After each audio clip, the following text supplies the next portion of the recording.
పల్లం గ్రామం కాటరగొండ మండలం అండి. అది కనీసం లేదంటే 100 మంది రైతులు ఉంటామండి. మేము కట్టింది తెల్లపేత కట్టామండి. అది 23 రూపాయలు సార్.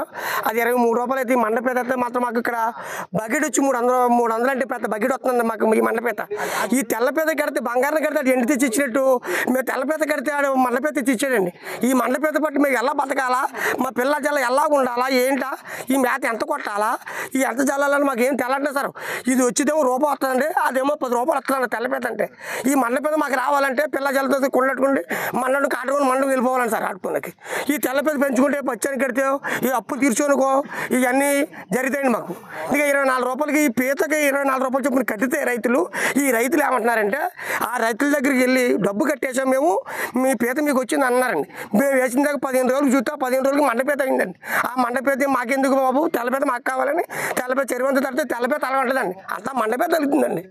వీళ్ళు ఏం చేశారండి, ఈ రైతుల దగ్గరికి డబ్బుగాని వెళ్తే మేము డబ్బు అక్కడ కట్టేసాము మీకు డబ్బు ఏమో అని అంటున్నారండి. వీళ్ళు ఏం చేశారంటే తెల్లపేత అయితే మీకు ఎక్కమెంట్లో కొడతాము, మండపేత అయితే మీకు డబ్బు కొట్టడం వీళ్ళు డబ్బు ఇంట్లో పెట్టుకోండి దాచేసుకోండి మీకు ఇస్తామని మేము వాయిదా ఇప్పుడు దాకా జరిపి ఇప్పుడు ఒకరికి డబ్బుకి వెళ్తే 1 రూపాయి ఇమ్మంటుందండి ఎవడ. ఇప్పుడు బకెట్లు చెప్పుకుని దొరుకుతుందండి. మా బకెట్ 300 అంటే మాకు ఎక్కువ సార్ ఇక్కడ బకెట్లు. ఇది తెల్లపేత బకెట్ కొనాలంటే 20 బకెట్ పీత రాదండి సార్. ఇది మండపేత అయితే 10 ఏళ్ళు పెడితే 10 బకెట్లు పైన వస్తుందండి. తెల్లపేత అయితే ఒక బకెట్ 10,000 అవుతుందండి సార్. అలాగే కొనుక్కుంటే అలాగే పిల్లజలతో బతుకుతుంటే గాలిలోను ఈ దోమల్లోను దొరుకులు బతుంటే మమ్మల్ని ఈ రకమైన మోసం చేసి ఈ రకమైన ఘోరం చేసి మమ్మల్ని ఎదురు కొట్టడానికి వస్తారు సార్ వీళ్ళు. పాలిపి స్త్రీని ఒకడు, సంగడే సత్యం ఒకడండి. ఈ రకంగా మేము ఇంటిని తాగేస్తాము, మా ఇంట్లో మాకు వచ్చేస్తున్నారు, మమ్మల్ని కొట్టేస్తున్నారు, మేము ఏం పురుగుల ముందు తాగి చచ్చిపోతాము అని మమ్మల్ని అదిరించి బెదిరిస్తున్నారు సార్. డబ్బులు అడుగుతుంటే 24 రోజులకి రోజుకి 1000 రూపాయలు మేత చల్లాలి సార్. రోజుకి 1000 రూపాయలు మేత అంటే పేద సరిపోతుంది. ఈ పేదకి ఇంక 2 ఏళ్ళు అంటే పేద మేత సరిపోతుంది. మండపేత ఎక్కువ తీసుకుంటుంది, దీనికి 2 ఏళ్ళు చల్లినా సరిపోదు. తెల్లపేదకు 1000 రూపాయలు మేత సరిపోతుంది, దీనికి 2000 అవుతుంది. ఈ ఒక నెలల్లోనే బోళ్ళు మేత ఎట్టి మా డబ్బంతా ఖర్చుపెట్టాం సార్. ముక్కుజేకి ఎంత అవుతుందంటే మన తెల్లపేత మాత్రం 1/2 కేజీ అవుతుందండి. 1/2 కేజీ కాంచి 700 గ్రాములు ఇలాగ కేజీ ఎచ్చలు ఇలాగ అవుతుంది సార్. అది 300 గ్రాములు కానీ ఇంక ఎక్కువ పెరగదండి. మనం ఎంతకాలం పెంచినా 300 గ్రాములకి వచ్చి చచ్చిపోద్దండి. చాలా దాకా వచ్చి మనకి ఆధారం వచ్చి కొబ్బరి చెట్టు ఆధారం ఎలా వస్తుందో ఆ రకంగా వస్తుంది సార్. ఇది దీనికి దానికి రేట్ అంటే ఇది 355 రూపాయలకి వెళ్తున్నారు రేటు. 3000కి వెళ్తున్నారు తెల్లపేత, మండపేత 300కి వెళ్తున్నారు రేటు. దాని రేటు దీని రాదు, దీని రేటు రాదు. ఇది బంగారం ఎక్కడండి, ఎండి ఎక్కడండి బాబోయ్య. మేము బంగారాన్ని కడితే ఎండి ఇచ్చారండి వాళ్ళు. మేము డబ్బుకి వెళ్తుంటే గొడవకు వస్తారండి. అధికారులు మా రైతులకి ఏదైనా న్యాయం చేయకపోతే మేము ఎలా బతకండి, లేకపోతే ఎవరో నా చేయకపోతే రోడ్డు ఎక్కేద్దాం చూస్తున్నాం సార్. మేము లోకం సార్, మల్లాడి మా ఇంటి పేరు. మాది కాటరగొండ మండలం, మాది పల్లం సార్. మేము కౌలు రైతులం సార్. మేమందరం ఎంత 40 ఎకరాలు ఇలా చేస్తున్నాం సార్. మొత్తం అందరూ కలిపి 40 మంది కూడా సార్.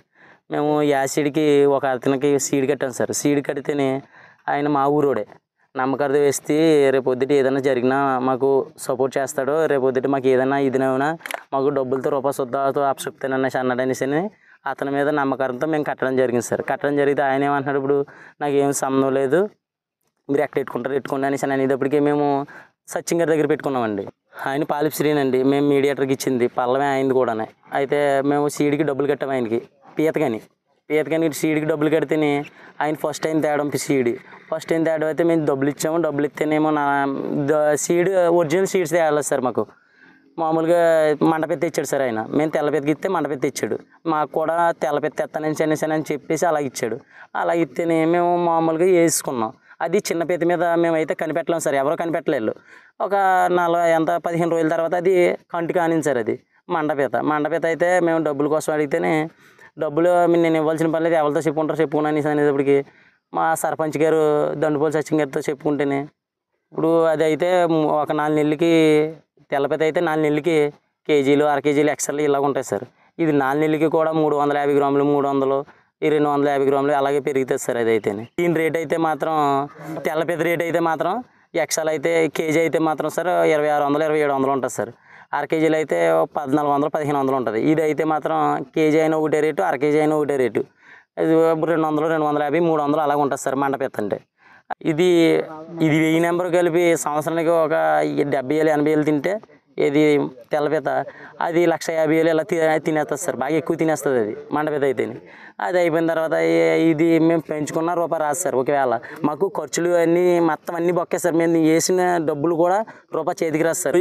ఈ రోజుకి 24 రోజులు అవుతుంది సార్. ఇది ఈ రోజుకి 24 రోజులు అయితే మేము ఈ పాటికే మ్యాక్సిమం ఒక 10 సేలు ఒక 15 సేలు దానికి మేత ఎట్టడం జరిగింది సార్. ఇప్పటికి మరి మా దాంట్లో పీతలు కూడా అంతనే మంచి చిన్న ఎట్టడం జరిగింది. అది చూస్తేనేమో మండపీత. అది తెల్లపీత అయితే మేము వేసిన డబ్బులకైనా ఏదో రూపాయి డబ్బులు వస్తాయి సార్.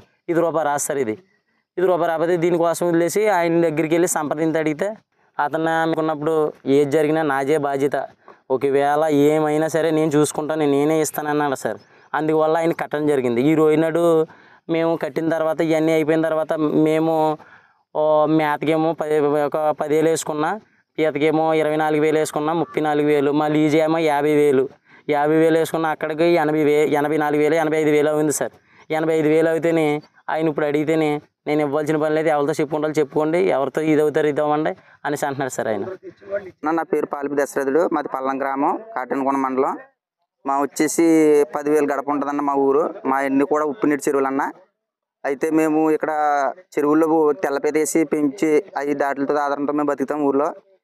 అయితే మేము మా ఊర్లో ఒక మీడియేటర్లు ఉంటారన్న, 2-3 నరుగుల దాకా ఉంటారు. మేము ఏం చేస్తామంటే గ్రామ జనం అంతా కలిసి చెరువులు ఉన్న వాళ్ళందరూ కూడా మేము డబ్బులు ఆ మీడియేటర్లు కట్టి వాళ్ళు పీత తెస్తారు, తెల్లపీత ఇచ్చి ఇస్తారు. మేము చెరువులు వేసి పండించుకుంటూ ఉంటాం. అలాగే మేము మొన్న గత 18-17 తారీఖుల్లో ఒక ఆయనకి పాలిపి శ్రీని అని ఆయనకి మేము రైతులందరూ కలిసి అమౌంట్ 40,000 సీడ్కి డబ్బులు కట్టేసి ఇచ్చామన్నా. ఆయన పీత పట్టుకొచ్చి ఇచ్చాడు. ఇస్తే అది చెరువులో వేసిన తర్వాత 15 రోజుల తర్వాత చూస్తే అదంతా కూడా మొత్తం మండపీత అయిపోయింది. 40,000 పీతకి ఇంచుమించు 14,50,000 ఎంత అయిందన్న. అయితే అది మేము పెంచిన తర్వాత చెరువులో వేసిన 15 రోజులకి చూస్తే మొత్తం పీత అంతా కూడా మండపీత అయిపోయిందన్న. అయితే మరి మా పొజిషన్ ఏంటి, ఇది మండపీత అయింది అని అంటే ఆయన నమ్మలేదు. ఆయన్ని చూసుకుంది కానీ రా అంటే వచ్చేవాడు కాదు. ఆడు మోసం చేశాడన్న విషయం ఆడికి తెలుసు, మాకు తెలియలేదు ఇంతకీ.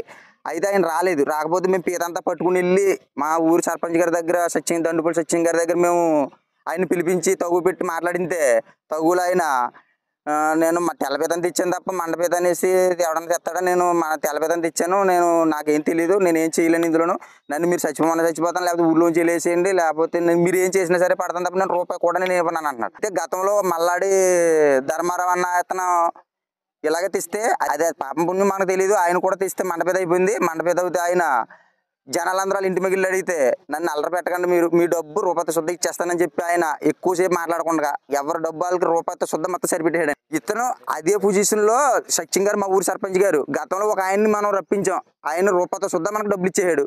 అలాగే నువ్వు ఏం చేస్తావు మాకు అనవసరం, మొత్తం వాళ్ళకి రైతులందరికీ పాడైపోయారు కాబట్టి రూపాయతో శుద్ధ వాళ్ళకి అప్పచెప్పాలి అనేసి సత్యం గారు బాగానే చెప్పారన్న. చెప్తే నేనైతే రూపాయి కూడా ఇవ్వలేను, నేనేం చేయలేను, మీరు ఏం చేసుకుంటారు, ఎక్కడికి వెళ్ళి ఏం పెట్టుకోండి అనేసి మాకు ఇచ్చింది మండపీత. అయితే ఆయన మా డబ్బులందరి దుబ్బేసి ఆయన బజార్లోకి వెళ్ళి, మాది పల్లంలో ప్రతిరోజు మార్కెట్ ఉదయం 7 గంటలకు జరుగుతుంది, ఆ మార్కెట్లోకి వెళ్ళి తెల్లపీతలు మా ఎదురుకుండగా తెల్లపీత కొనుక్కుని వేసుకున్నాడు అన్న మాకు మండపీత ఇచ్చి.